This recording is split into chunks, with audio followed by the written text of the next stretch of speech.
Welcome to Season 1, Episode 5 of the One Life, One Club series, kindly sponsored by Carl Cullen Fitted Furniture and Declan Barron Hurleys and Escorty. This week's episode features Faythe Harriers GAA Club, and we visit Sinnot's Bar to chat with the great Richie Keogh and Wexford's favourite brother, Larry O. We're here in Sinnot's Bar on the Distillery Road in Wexford, and I'm delighted to be joined by Richie Keogh and the great Larry O'Gorman from the Faythe Harriers. Thanks for coming in, lads. No problem. Looking forward to it. Larry, what was your first memories of playing with the Faythe Harriers? Jeez, it goes a long way back now, you know. I know the club was formed in 1949, all right, but I'd say I was probably only about 6 or 7 years of age when my brother Paddy and lads were playing up in Mulgannon, which is not too far away from here. And I used to walk with him up along through the golf course. And they'd be training away and I'd be behind the goal picking up the balls and stuff like that. And it was a small pitch. You'd have to get the cows off the field, actually, before you start training. That was good practice. It wasn't too bad. They were running around after them, all right, but there was a lot of cow shite as well on the pitch as well, so there was a lot of scraping that away as well. But yeah, it was sort of, they had a smaller pitch earlier on in the stay up in the back, at the back of the old Swan Bar at the moment. But later on in life, what I can remember, it was up in Mulgannon. Was a great spot, a great area. I had great memories from it, you know. And when we talk about the Gaelic Bar here, and the great man himself next door who used to have the shop there was Willie Goodison. Right. And Willie Goodison would have been one of the greats of Wexford football back in the 50s and that. And I think he won 5 or 6 county football titles in a row with St. John's Volunteers. But I used to work for Willie. And then anytime I got a break from either serving petrol or delivering stuff around, I used to always come around the back here. There used to be a big bare wall at the side of the Gaelic Bar, and I used to be pucking the ball up against the wall day, noon and night. Coming from Bishopswater, and now when you speak about the great George O'Connor, now not George from Pearstown, but the Harriers George and Marty, the O'Connor brothers, me brother Paddy, Sack Welch and Liam Bennett, Willie Murphy, Stella Walker, they're all from Bishopswater, so you had no choice in life to only play sport, you know. And I think the Harriers, Larry, they were called the Mulgannon Harriers first. They were a football club back in 1941. That's right. Yeah, they won the football championship back then, and it was a couple of years after that then when the hurling got going within the club. You know, a couple of lads were interested in hurling, and they started off, as I said, in a small field in the Faythe. Then they moved to Mulgannon, and then a lot of people got very interested in hurling. From Mulgannon, Larry, you moved out to. When did you move out to Park Ormond then? I was around 78, 79. I remember when the plan and everything went through and all the fields were more or less getting ready to be set up for hurling or whatever. So I remember going out and we were picking stones off the fields for maybe 6 months or a year. Yeah. You know, just to get it all prepped and get it all ready or whatever. It was great crack or whatever, you know. And so, who would have been your mentors or coaches back when you were starting off, Larry? Well, Pat Murphy would have been there. Jimmy Murphy would have been there. Timmy Scallon. There was a load of lads involved, but Jimmy Murphy to me now, who would be from Croke Avenue, great hurling man. Loved hurling, and he was very interested in youngsters. You know, he'd always cycle up on the bike and we'd be running behind him up along the hill to Mulgannon, and then we'd meet him in Park Ormond. You were only playing for the love of it, really, you know, and maybe it paid off for me in the end because right through my whole career I started hurling with a bit of a smile on my face, and maybe that's where it came from. And Richie, come on to you there. What was the Harriers club then like when you started hurling? Well, when I started, I was only a blow-in, to be honest with you. I actually came in from Rosslare at around 8 or 9 years of age, and I didn't actually come out to the Harriers until I was around 11 years of age. I was more into the soccer and the Gaelic football and snooker, to be honest with you. And I think I went out to the field, Park Ormond as it is now, around 1997. I was 11, I think. And Larry was on about Jimmy Murphy there. He was my first coach, a great character from town here. And all I can remember, when I was thinking about it, all I can remember him saying, he used to call me Rochi instead of Richie. And I was saying to myself, what's the story with this lad, you know? And to be honest with you, at under 12, I was heinous. I was only a part-time hurler. I had no real love for it or anything like that. And I was probably only going out to the field at that stage because I was knocking around with a couple of lads here. So Colin Lynch and Skinner O'Connor from Magdalen Town and Colin Lynch from Barrack Street there. I was living in William Street at the time, just up a couple of doors down from Kevin Murphy. Yeah. And we used to walk out along the tracks there and we'd go in across the Sarsfields pitch, and we used to train on the small pitch. When you go into Park Ormond from the original entrance there on the left hand side, it'll be only a small field. That's where I used to train, and it was Jimmy Murphy at under 12 anyhow. And well, how did it obviously went on, and you had a great career with the Harriers and with Wexford, Richie? What changed then from your under 12 days? Or I think when I hit 14, the puppy fat Larry will tell you, the puppy fat disappeared, and I suppose I stretched, and I was able to do a little bit more than what I was at under 12, to be honest.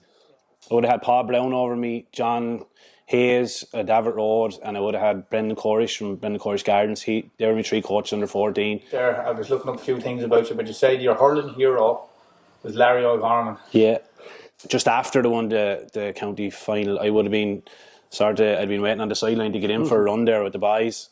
Yeah. And I think the first time I ever got on the field with them, we were actually training on the Sarsfields pitch, and it was in 2002.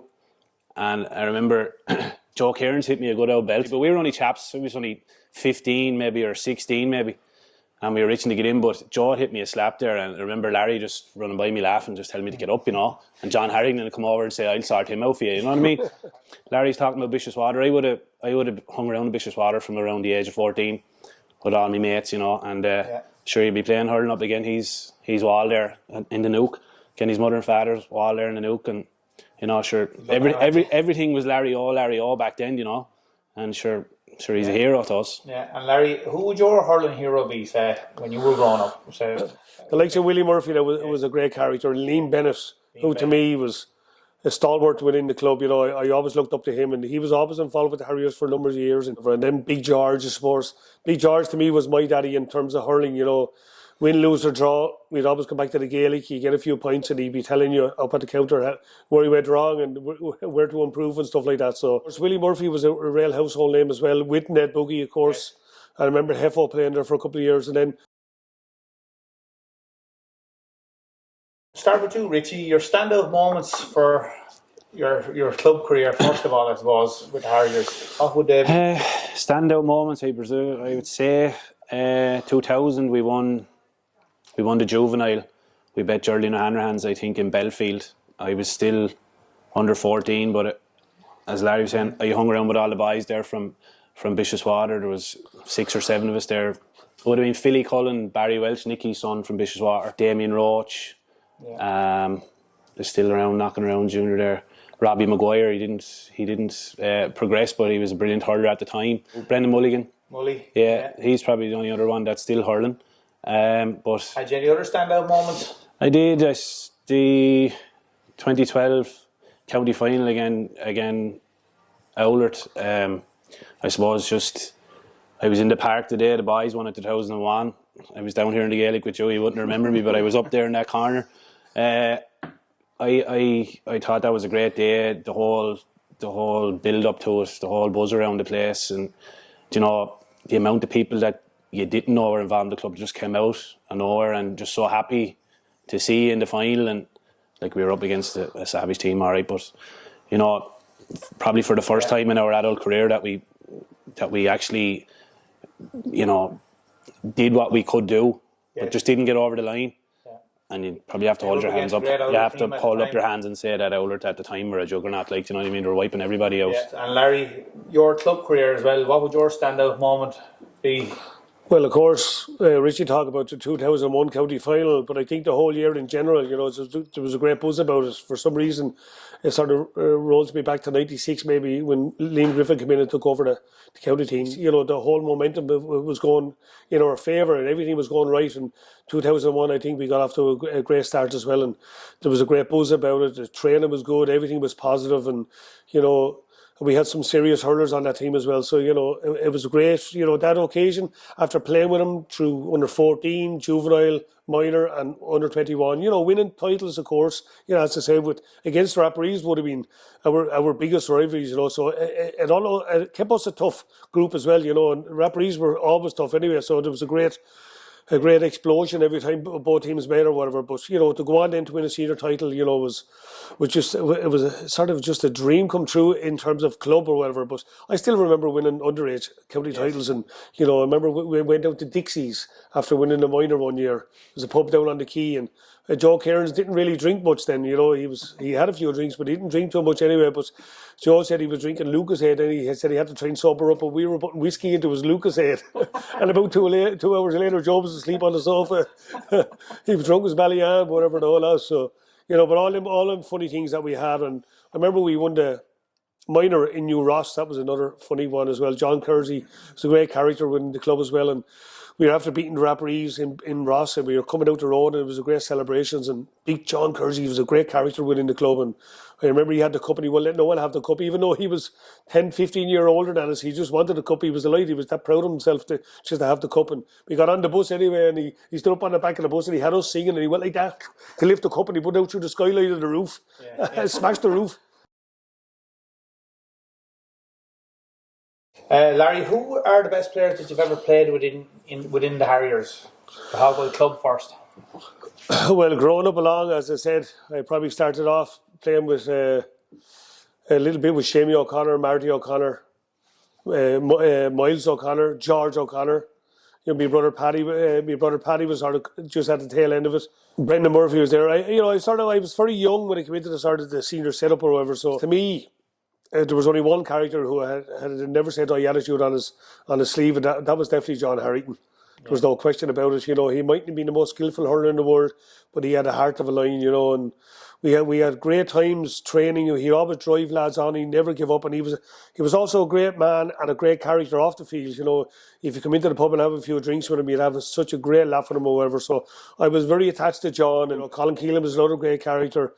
You know, Archie Scallon, of course. Archie was there for, I think, 40 years or 45 years ago, and they're still there. But, you know, I've seen some great hurlers within the club since. You know, Lee is there at the present moment. But there's Jim Berry is another real dedicated man. You know, so you could name umpteen lads, but for this dedication of a man, Richie, that hurled for the last 15 or 20 years is phenomenal. I'm not going to say it because he's here. You know, we all know Richie. I know Richie. I know him personally as well. Like, I mean, he's been such a dedicated man to the club. You know, I seen him out there during the winter running on his own, carrying weights on his back, literally trying to lose a little bit of weight to keep going. To me, that's dedication. Yeah, I'll be at it again now shortly. So to me, that's dedication. You know, and dedication to me is, it should be rewarded. It's everything, and it should be rewarded. And thanks very much, Larry. Richie, your best players that you would have played with at club level? At club level, I suppose maybe 2 years up for me as I was going up along. Ryan Hall, remember him, Larry? He was fabulous. Absolutely exceptional. I used to think he was the bee's knees now. He didn't carry on to play senior now or anything like that, but Ryan Hall, for me, when I was growing up, he was top class. Sure, then after that, I suppose, when they hit the senior team, like the likes of Rory Mallon and Nicky Lampert, yes, were exceptional hurlers. Like Rory Mallon was brilliant, and sure, Larry, you were playing Larry then as well. Like, and then I suppose when Larry went away and the boys went away, Nicky and Rory, I suppose Jim Burry, sure, for the last 15 years single-handedly probably. Before Lee came along in the forwards, he was single-handedly winning matches for us. Like, I would say he's probably the best club hurler I hurled with, to be honest. Jim, like, he's led the line for years, and he's still hacking away out there now at the minute. He doesn't know how to throw in a towel. No. You know, Jim is like that, and you know, Zach Welch is probably another prime example. You know, one that you love to go to war with. You know, I've hurled with Zach for many years, and you know, thank God I was hurling with him, that I wasn't hurled against him. You know, and his brother Stock was the very same. So Liam Turner, he also played for Wexford as well. So there was an abundance of players that we grew up along. You know, in terms of hurling wise, you know, because they were real passionate hurling men, and you always wanted to be with them. So, you know, you couldn't forget nearly anyone that you hurled with. You enjoyed every moment of it. Larry, can I just ask you, how did you get your nickname, The Brother? You're known far and wide as The Brother. It's a good story, but it could go on for days, but I'll make it nice and short for you anyway. 95, we got beaten by Offaly in Crow Park. Yes. And my brother, Stock Welch, actually the late Scott Oram was there as well, God rest him. They all went on holidays, and I couldn't go because we were still in the championship. So they were gone on a Friday, we were playing on a Sunday. So anyway, we got beaten, and I decided I'm going to join the boys. And I remember off on the beach, and I just heard this fella, his two arms were out like that, but definitely one arm was out like that with a big tray, and he had apples, pineapples, coconuts, bananas, and he was shouting, pineapple, apple, coconuts, banana. And I said, hey brother, over here.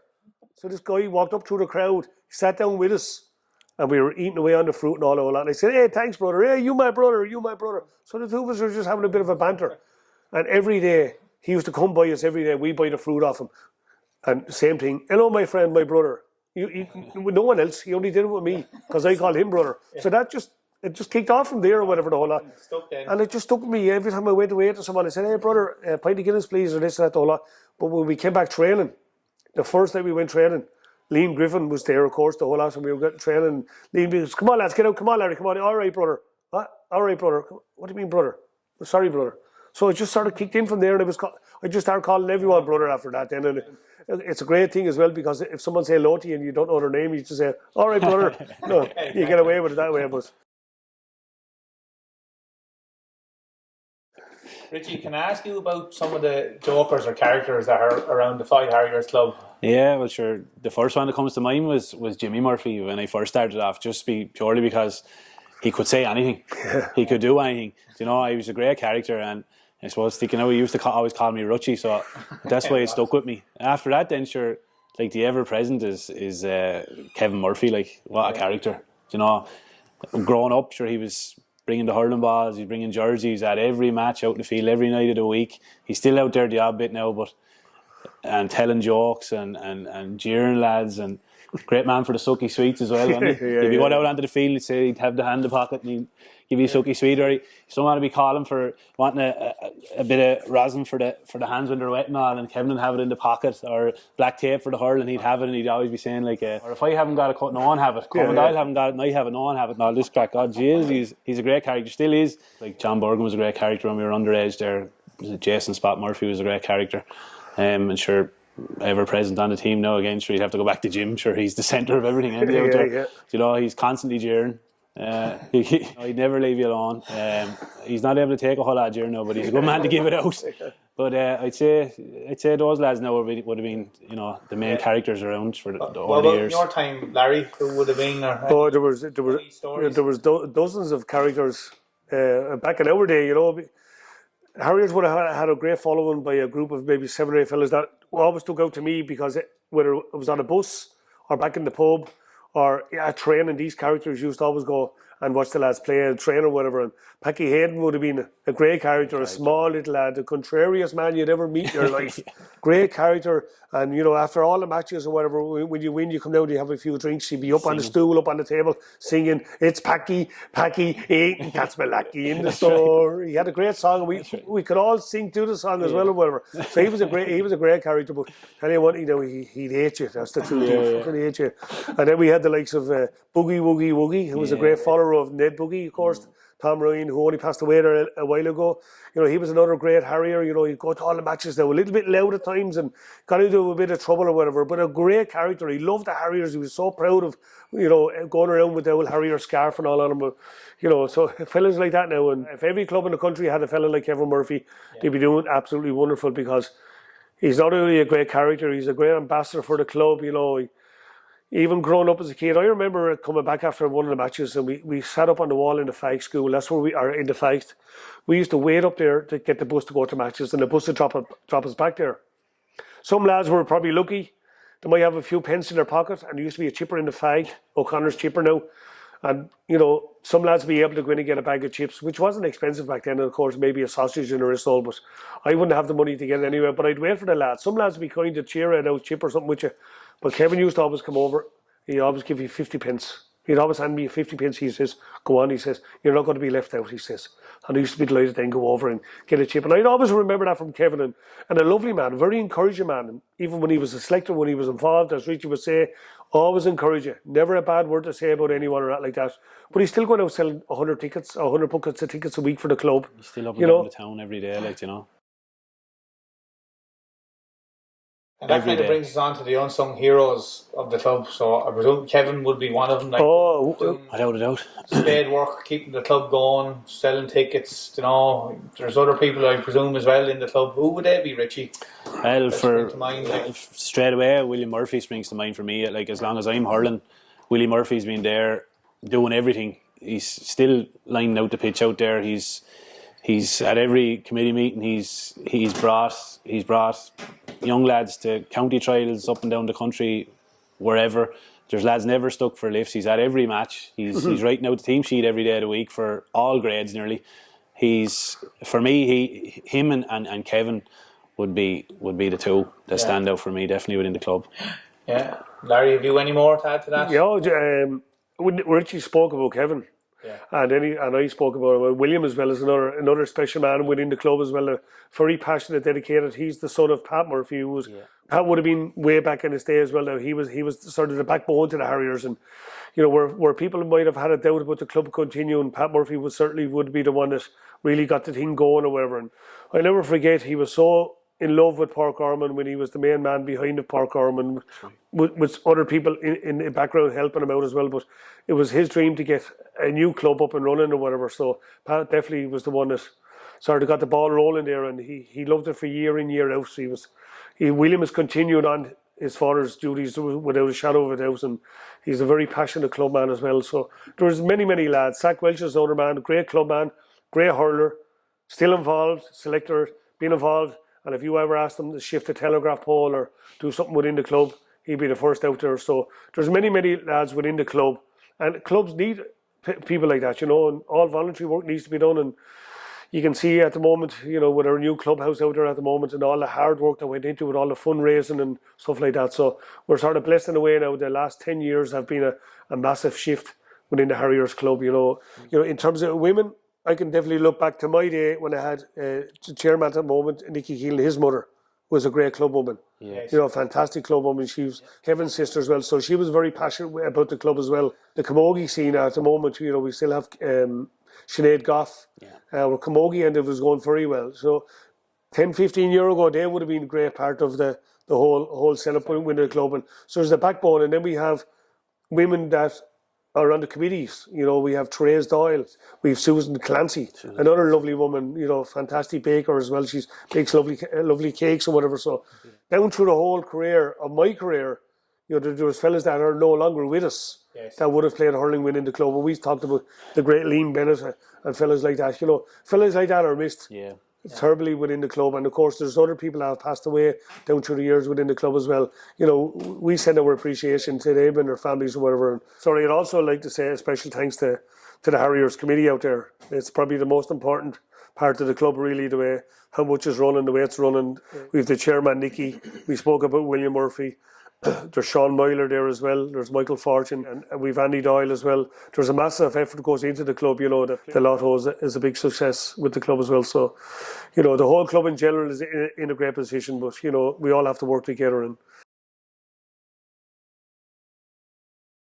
right, lads, we're just going on to the friend or foe part of the interview tonight, lads. So I'm going to ask you I'm going to call out a list of clubs, and if you can tell me if they're a friend or a foe to the Harriers, in your opinion. So the first one I'm going to say, lads, is Rathmuir.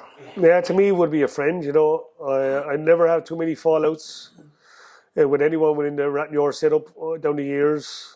Richie? Definitely a friend. Like Larry said there, I never really have any bust-ups. It was always good, honest hurling. And Owlert, Richie? When I was hurling at Wexford, it was the majority of the team was all Owlert lads, and I'd have great time for them, so they'd be a friend for me. Larry? Yeah. Owlert would be the very same. I remember starting off my early career playing against Owlert, and I got a bit of hardship starting off, but I think it was the way that I had to learn how to play and protect myself playing hurling. So John Rocker Stamp hit me a couple of belts one day. I was sore for a few weeks after it, but as either Big George from the Harriers would say, you either toughen up now, Larry, or pack it in or whatever. So I needed to just toughen up, and we had a couple of great battles with Owlert over the years, myself and Story on a couple of occasions. But I think on 3 or 4 occasions when I ended up marking Liam Dunn, probably one of my favourite hurlers of all time. We dogged it out between us, and he'd always ring me the next day and ask me how my hand was, or how my elbow was, or how my head was. But I'd always reply with an answer to say, well, it's not too bad. The scoreboard always showed on my side of it anyway. So. Very good, very good. The Rapparees? Yeah, there'd be a friend for me anyhow, yeah. Larry? A half and a half for me, to be honest. Why, Larry? Well, maybe when I started off my career, I had a couple of hard battles. And so under 14, we played the Rapparees in Mullinmalin. And Choppers, the great Choppers, Cullen was over, of course. The monster himself used to frighten the daylights out of half the Harriers lads to be shouting and roaring at them. And we were a little bit scared of him now because he was a giant, but he was a great clubman within the Rapparees. You can't take that away from him. And playing the game, and I was sort of dominating at half-back line, and I think it was only 5 minutes into the second half, and I got a belt of hurl, across the face, and I ended up in hospital for 4 or 5 days. And we had many battles, but I enjoyed it. I loved that battle. That's what made me who I was, maybe growing up or whatever. But I had lots of battles. So but now today, sorry, Referees are 50-50 for you. 50-50. But today I'm great friends with most of them. That's because we're only drinking at the bar now. We're not hurling across one another. Glenbarntown, Richie. 4 for me. 4, Yeah. Few tough games there between ourselves over the years. Anything come to mind? There'd be a lot of old sledging there times, Right. There'd be a lot of old guff and I'd be shit talking or whatever. I get on with a good few lads out there, but it'd be a 4. On to the next one as St. Martin's, Larry. Yeah, well, when you talk about the history between the Harriers and the Martins, to me it would be a 4 anyway, without a shadow of a doubt. Just hair stand on the back of my head, just thinking about it. They were our neighbours. The great Ned Wheeler himself was at Martin's man at first, and he came into town. And, he hurled with the Harriers, and there was a little bit of a begrudgery going on. And just later on in life, then I would have had a couple of run-in with a couple of lads, but I still got on well with them in terms of friendship or whatever. But on the playing field, I was itching to get a couple of slaps at a couple of them. I did get a couple of, and I received a couple as well. But I'm in the parish up there at the moment now, up there by Kate's Farm Shop, and they say I'm in the parish of Pearsonstown. So I asked the local postman, what parish am I in? He says, Larry, you're in Pearsonstown parish. I said, no, I'm in my own parish. He says, I'm staying where I am. My kids are Harriers. They're going to stay with the Harriers. So, last one, lads. St. Anne's, Richie. Friend. Yeah, I have great time for the Anne's lads down there. Good, honest fellas. Always had great battles with them. I think we've played 5 or 6 times maybe. We played in the relegation final. We only bet them be a point, but they're solid fellas. I'd have great time for the Anne's lads. Yeah, absolutely. Yeah, agree. They're a team that, if you were from the parish, you'd be very proud of them. If you were looking in on them, they should have that never say die attitude. Okay, lads, we're going on to the Know Your Club quiz section of the show now. So Larry. I'm going to ask you. You have 6 questions, Larry and Richie. I'll take your first answer then as your final answer. All right. So the first one, lads. In what year did the Faythe Harriers win their first senior hurling title? 1960. 1960 is correct. Yeah, bang on.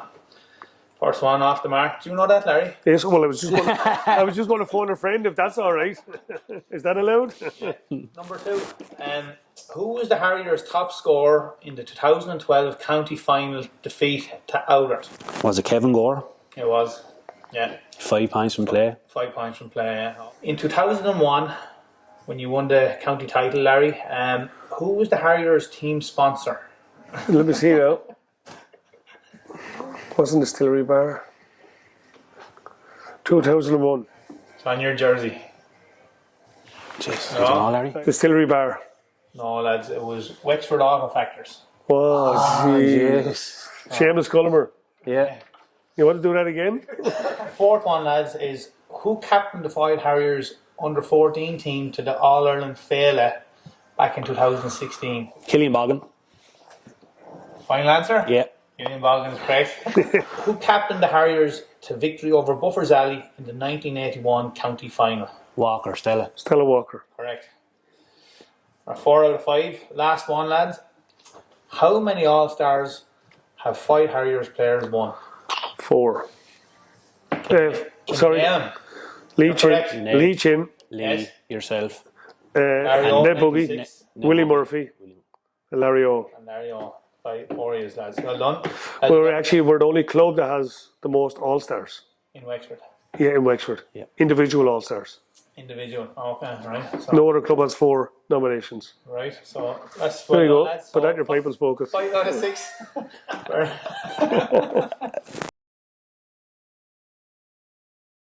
Lads, I just want to go on to talk about a little bit about the future of the club now. So you have all the complex developed now, Richie. You have the AstroTurf and all. Is there anything else in the pipeline? Yeah, there's a huge 50-metre hurling Yeah. wall, is it? Yeah. Going beside the AstroTurf. we have more car parks coming. Like we have a massive hub out there, an unbelievable complex. So it's going to be a focal point for the town now. Please God, we have huge numbers. So you can't get any better facilities within the town. I know it's a little bit out, but I think there's planning for loads of houses at the back of it now as well. Is there a couple of hundred houses at the back of Park Harmon? So Right, yeah. it's only going to add to it. Like, do you know what I mean? It's going to be a social hub. Please God. And I suppose the addition of the hurling wall, and we've got the St Mary's pitch at the top of Park Harmon now. We've bought that, so we have 4 pitches. So we have plenty of space for plenty of people, and we have good numbers at the minute now at underage. The whole way up along, we've massive numbers actually. So if we can keep that going, the future has to be bright. It goes from strength to strength. Strength, yeah. Lads, we're just on to the last part of the show, is prediction time, lads. So I'll start with you, Larry. Who do you think will win the All-Ireland Hurling Championship? Well, I know on everyone's lips they're still talking about Limerick. I think Davy might cause a little bit of a surprise with Waterford. He might get a little bit more out of them. Wexford will play their part, I think, but I don't think they'll get all the way to the top. I think Galway might create some kind of stir for some reason. I think Shefflin's second year in charge now might be. This will be the most interesting year, I think, overall. In terms of Limerick, people putting Limerick way above everyone, I don't think so. I think Limerick, after coming down, maybe the pack themselves are maybe getting a little bit, wear and tear on them as well. A lot of effort, a lot of commitment over the last 4 or 5 years. Can they keep it going? Yes, they can. But can other teams sort of pull them back in? I think they can as well. So Limerick, to me, might be just a nose in front at the moment. Richie? Yeah, I think Limerick are a little bit ahead of the pack. I don't think they're as far ahead as what people might think. There's any amount of teams then after that. I think there's a couple on the same par, like Galway, Cork, Wexford, Waterford. We're sort of all on the one level. We're still chasing, if you get me. So I think the only team that can beat Limerick at the minute is themselves. To stay hungry.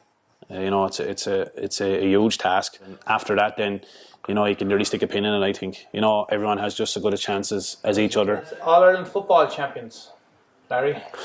I'd say Sligo have a great chance. They're improving up there big time now. Kerry now at the moment are after stepping up to the plate last year. Dublin, after bringing 1 or 2 lads back in. Jack McCaffrey is a big addition. Tyrone now could be the dark horses. But to me, I think Sligo will win the football. Richie? I think it's a shootout between Kerry and Dublin. I think either one of the two of them will probably win it. I wouldn't have a whole lot of interest in it, now, to be honest. All right. The County Senior Hurling Championship here in Wexford, Richie? I still think the Raps have a good chance. If we don't win it, I'd like to see the Raps win it. I thought they were unbelievably unlucky last year, to be honest. The Martins are a savage team on paper, but it's grand having it on paper, but you have to back it up. But I think the Raps. Yeah, it's a tough one. The hurling championship within Wexford, which is unusual now. It's coming to a new level at the moment where you have the likes of Gorey, you have the likes of Rapparees. To me, I think the Harriers are almost getting there. You have the Martins. Once again, I know there's question marks over them at times, but they have the potential to go all the way. This year, I would say, St Anne's once again will prove themselves, but I think it'll be a Rapparees-Martins final. And who will win it? Rapparees will win it. Good answer. Last one, lads. I don't know how this is going to go down, but the County Senior Football Champions. I go for Echo Road Coachestown. Are they? They're not even senior, Larry. I don't think they're intermediate champions. Intermediate. I'll ask you, Richie, maybe first. Sure. Last year Castletown won it. Again on paper the Shelmaliers look very, very good. And last year they didn't do it, but I'd say they won't be too far away again this year. Yeah, I agree with Richie. It's hard to keep it going, both hurling and football. Shelmaliers found it a little bit difficult when the pressure came on in the football last year. Castletown found a way of beating them. Asking them to do double in 1 year is quite difficult, and I think the football might suit the Shelmaliers. Brilliant, lads. As that brings us to the end of the show, I'd like to thank you, lads, for coming in and talking. We could stay here all night and talk yarns, and we'll have to go home sometime. We'll be expected home. I'd like to thank Liam here in the Synods Bar here for allowing us in to do the podcast. And best of luck, lads, with the coming Thanks year. very much.